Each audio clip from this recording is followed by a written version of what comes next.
Then I moved into approval of application recognition of schools. Who wants to take that? That is just a formality. The ISB has us do on a regular basis. So the information is completed. We also have the information they need in regards to our para-educators. This is one of those formalities that eventually I'd like to get on the operational calendar so that we know our first business meeting of the month of September, we always have to approve a recognition of schools report. Could you expound, say something like, there must be, what is a paraprofessional and why do they require it? I mean, give us some Paraprofessionals color are on more or this. less our aides. They're, Okay. they're the teacher's assistants. Okay. For special ed, am I right? Yeah, and some schools use paraeducators in general ed classrooms or maybe in a vocational classroom. Or ELS. Or ELL. ELL. ESL or ELL, yeah. So, and this has just started the last 2 years or 3 years ago where they started requiring to make sure they had their IEN number and a list of the qualified paraprofessionals. They're what? That's like their certificate number, their IEN. And so are you telling us that everybody meets the... We're all good. This is, I had the requirements? human resource secretary fill this out again and verify we're all okay. Okay, could you just explain, what's the one comment says approval, everything seems to match except approvals, there's varying degrees of information on that. I'm lost. On the last page where you list everybody's name, there's qualified, yes, instructional support provided, yes. There's 2 blank columns that have nothing, and under approvals, some have approvals and some don't. I do not know what the TAS Pam, do you know what that stands for? Do we need, I presume people who have nothing there don't need anything, and Right. whatever they stand for, the people are there have to have what's there? Are those extra credentials? Yeah, it probably is, but I don't know what those codes are for. Okay. I've not seen those. I can get a before. clarification for you if you want from the Will this HR. have to be approved today? Yeah. Yeah. But this is one of those where we're in, based off of what the boards have shared with me in the past, we are in line with what we needed. So there's nobody out here that's waiting for to hear from their certificate, something of that nature, which was a concern last time. Okay. Any other discussion? Do I have a motion? Resolved that the Board of Education, Township High School District 208, Cook County, Illinois hereby approves submission of the annual application for recognition of schools 2011-2012 as presented in the September 13, 2011 Board Agenda Packet. Do I have a second? Second. Second by Dan Moon. Any discussion? I forgot to ask one other question. In the form, there's a whole bunch of headings. I mean, is there actually other pages and that you are verifying that principals and other people meet it too? I mean, it seems like an odd thing that we're getting recognition just by showing that our paraprofessionals are certified. No, this is a formality. Okay. It's not really like we're getting recognition. So like when you go to view schools, it just shows that we have one high school. Or in a Okay. multiple district, the superintendent would click on it and then each principal fills it out. Or in our case, since we have a one high school district, Pam and I did it together and I had to fill it out. So it's just different tabs to kind of make sure everybody's doing their part. But all we're certifying under this for this recognition is our paraprofessionals. We The don't 7 questions that are marked yes and the paraprofessional. Okay. All right. Any other questions? All right, Mary Ann? Mr. Walsh? Yes. Mr. Welch? Yes. Mr. Goodchick? Yes. Ms. Hruska? Yes. Dr. King? Yes. Mr. Moon? Yes. Mr. Sunde? Yes. Next item on our agenda is paid athletic scouting. This was brought forward during a discussion at a previous board meeting, and then a board member requested that this be an agenda item. So what I provided for you in the attached memo is the contract language from the RBA collective bargaining agreement, as well as the cost incurred in 2010, 2011. I just want to highlight one thing. There is a typo in the contract that says during the 2002-2003 school year, I met with the union president as well as our attorney, and the attorney was not used in the bargaining of this last contract. So what the union president stated to me is he thinks that's the year where the cost actually changed to $60. and that's why it states 2000, 2003, and that has been the price that we've been paying since that year. So I know it doesn't clearly read that, but I did want to get clarification for you on that. I did also speak, if you look at the bottom of your memo, that last paragraph, I did consult with legal counsel on that. Todd did confirm it is the Board of Education's right to take action on whether or not they will fund an item defined in the collective bargaining agreement.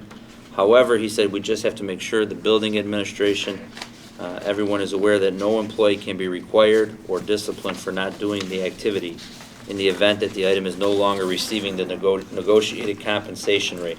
So for example, if the board chooses tonight not to fund scouting, Art should not put into assistant coaches or head coaches evaluation that their failure to successfully prepare or scout an opponent is resulting in either a lower score or a higher score on the evaluation. You know what I'm saying? It can't be. It has to be basically eliminated from anything relating to discipline or because it was previously negotiated, and you cannot require someone to volunteer to do it.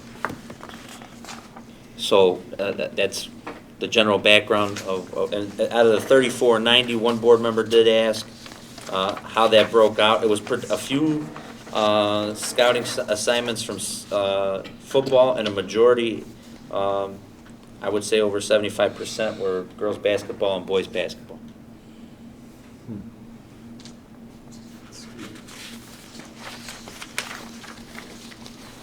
Are we gonna do this resolution, pick funding or not funding? I think that would be based on the discussion.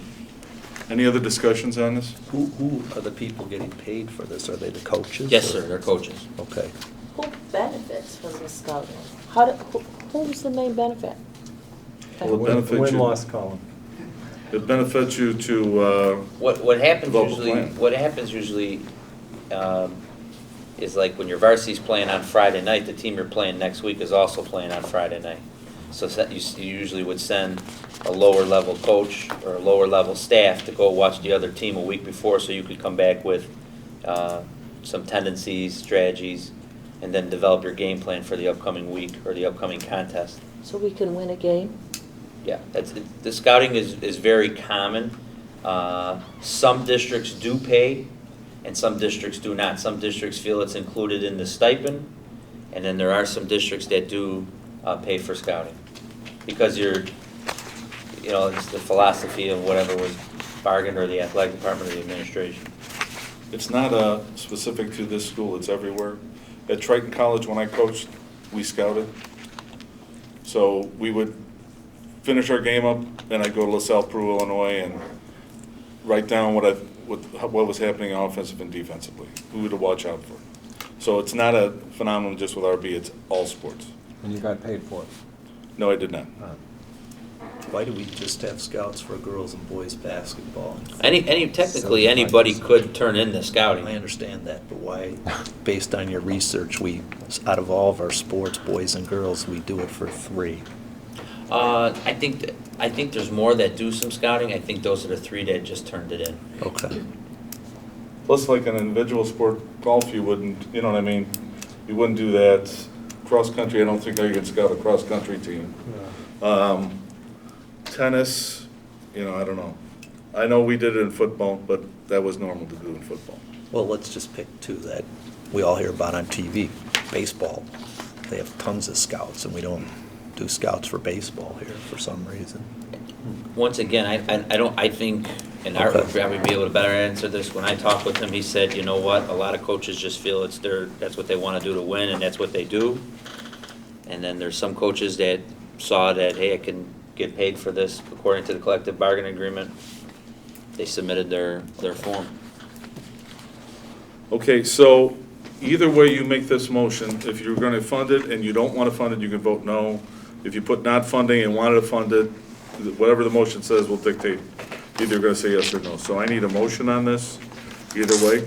Resolved that the Board of Education Township High School District 208, Cook County, Illinois hereby approves not funding athletic scouting assignments as presented in the September 13, 2011 board agenda packet.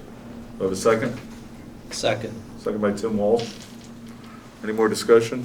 So just to be clear, if we vote yes, that means we don't want to pay for it. That's right. That is If you correct. vote no, it means you I want want to to. be very clear. All right, Mary Ann? Wait, Okay. I have a point to make. I appreciate that bringing this up as an item that, maybe we don't need. On the other hand, I mean, it's basically $60 per assignment, I take it. Coming out for an hourly rate, I don't think that's extravagant. I think the scouting does add it helps the kids succeed, and I'm gonna have no problem voting to keep this. Okay. But they can still scout, they just would do it without being paid. Over the regular stipend. Okay, any other discussion on this? Mary Ann? Mr. Welch? No. Mr. Gritchen? Yes. Ms. Hruska? Yes. Dr. King? No. Mr. Moon? Yes. Mr. Walsh? Yes. Mr. Sunde? No. Okay, so we are not funding scouting anymore. All right,